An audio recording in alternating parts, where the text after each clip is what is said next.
Welcome to Fear Begins, where the shadows come alive. Have you ever had something terrifying happen to you on Halloween night? Comment below if you've experienced anything eerie, and let us know where you're watching from.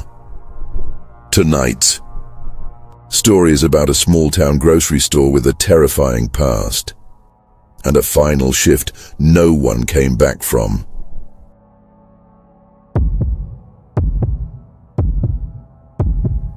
Halbrook Market was the kind of place you drove past without thinking twice. It sat off Route 7 on the edge of town, nestled between a tire shop and a pawn store, its faded sign barely legible after years of neglect.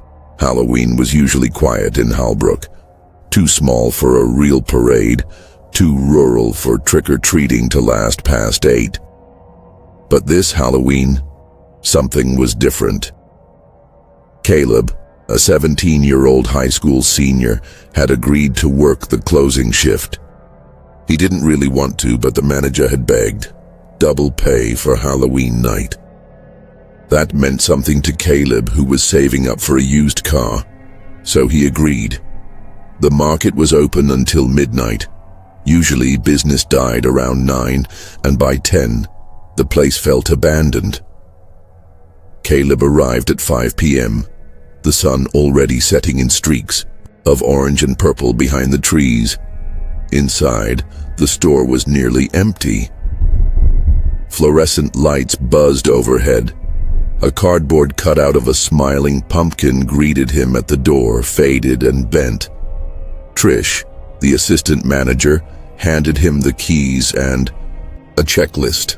Just stock the back shelves, lock up at midnight, and don't forget to reset the breaker. It's been tripping lately. Breaker? Caleb asked. Yeah, downstairs in the old storage basement, she said, frowning. Don't worry. It's nothing, just don't hang around down there too long. That comment stuck with him. By 10 p.m., the store was dead silent. Caleb had restocked the cereal aisle, swept the front entrance, and wiped down the coolers. He sat behind the register, scrolling on his phone when, click, the lights flickered, then went out. The store plunged into darkness. For a few seconds, the only light came from the red glow of the exit sign above the door. Caleb cursed under his breath and remembered Trish's warning. The breaker. He grabbed the flashlight from under the counter and made his way toward the basement door at the back of the store. The old wooden steps creaked under his weight. Cobwebs clung to the low ceiling.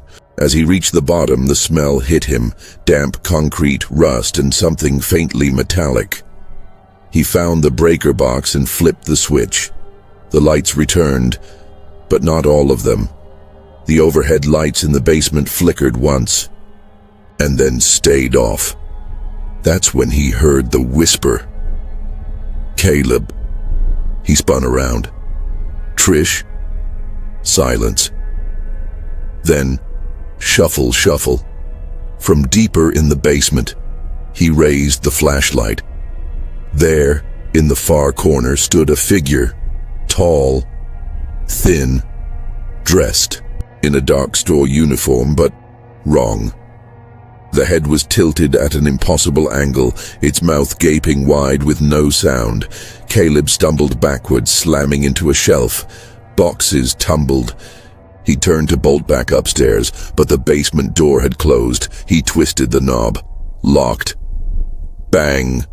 A crash behind him. He turned. The figure was closer, its jaw snapped shut with a sickening crack. Caleb screamed, pounding on the door.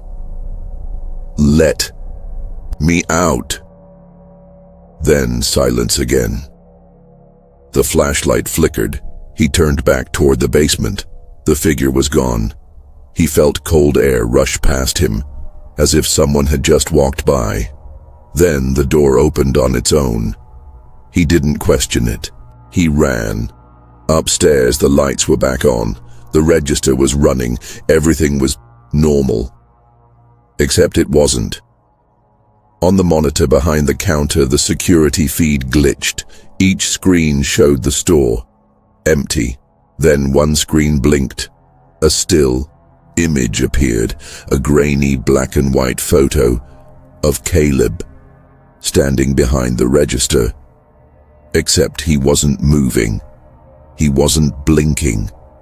And behind him stood the same dark figure, smiling. Caleb turned around. Nothing. He looked back at the monitor. The photo was gone, only static now. He grabbed his bag, ran to the front door, and found it wouldn't open. Locked. Not stuck. Locked.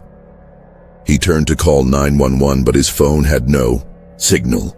Then the intercom crackled. A voice came through, raspy, distorted. "Don't forget to stock the shelves, Caleb."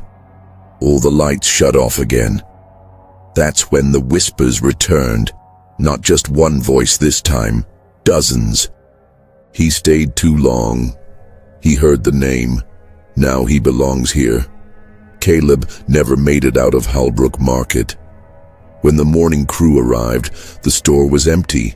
No signs of a struggle. No footage on the tapes. The only thing they found was a name tag. Caleb. It was on the counter, smeared with something dark. Trish quit the next day. The store shut down a week later. Locals say the building is cursed. That on Halloween night, if you drive past after midnight, you can still see someone inside, behind the counter, waiting, smiling. Thanks for spending your Halloween night with Fear Begins. If you've ever experienced something unexplainable, tell us in the comments. And don't forget to share this story with someone who loves a good scare.